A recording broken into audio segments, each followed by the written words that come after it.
여러분, 혹시 이런 생각 해보셨나요? 우리가 우주에 대해 알고 있는 모든 물리 법칙이 사실은 진짜 현실의 껍데기에 불과하다면 어떨까요? 오늘 우리는 물리학 전체의 헌법을 새로 쓰려는 아주 급진적인 논문 하나를 깊이 들여다볼 겁니다. 이 논문은요, 우리가 아는 모든 법칙이 사실 현실의 가장 깊은 진실이 아닐 수도 있다고 아주 대담하게 주장하고 있습니다. 자, 이 논문의 결론에 나오는 아주 강력하면서도 좀 암호 같은 문장으로 한번 시작해 볼게요.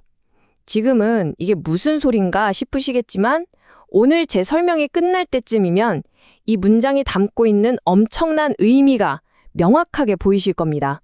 바로 이겁니다. 이번 이야기의 핵심 질문이죠. 물리법칙이 사실은 환상이 아닐까 하는 이 생각. 우리가 우주를 이해하는 가장 근본적인 방식에 정면으로 도전하는 이 아이디어. 지금부터 함께 깊숙이 파고들어 보겠습니다. 자, 첫 번째 섹션입니다. 과연 물리법칙은 정말로 이 세상의 근본일까요?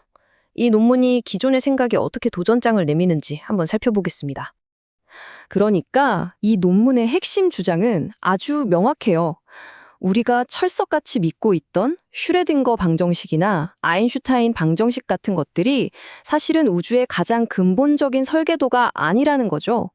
그건 진짜 현실이 아니라 더 깊은 무언가로부터 떠오른 현상, 일종의 그림자 같은 거라는 겁니다.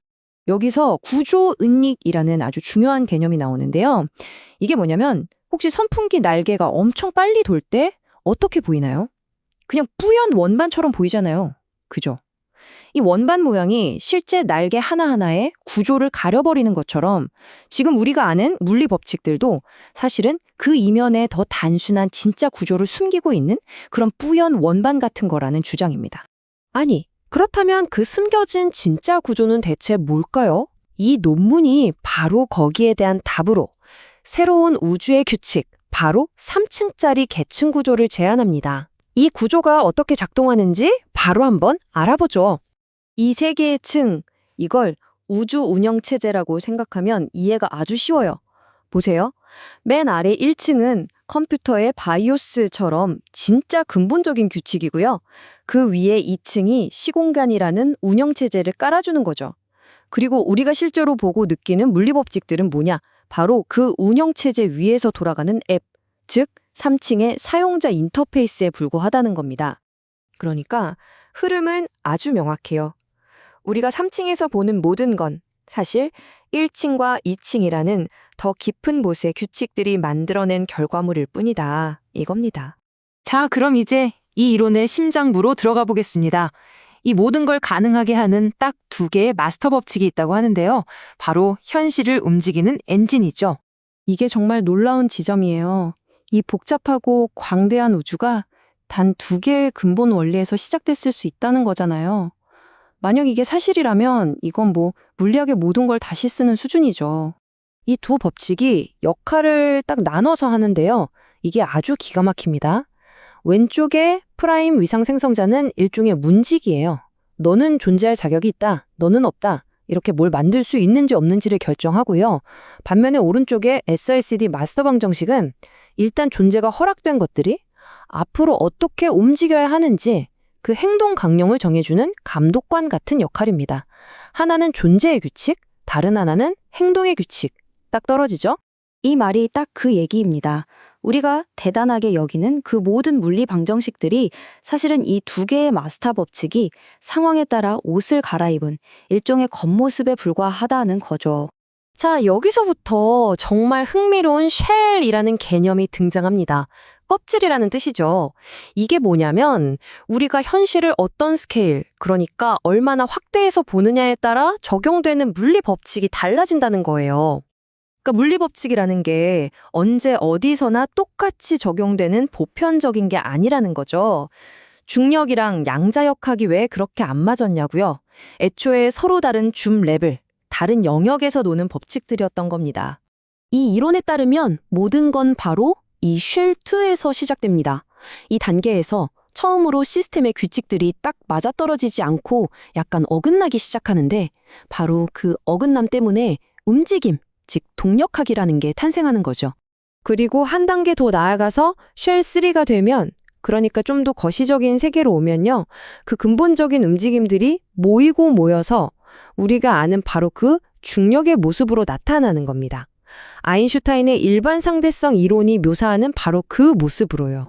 반대로 더 미시 세계로 들어가서 쉘5를 보면요. 이번엔 그 움직임들이 안정화되면서 놀랍게도 양자역학의 세제를 완벽하게 그려냅니다. 정말 신기하죠?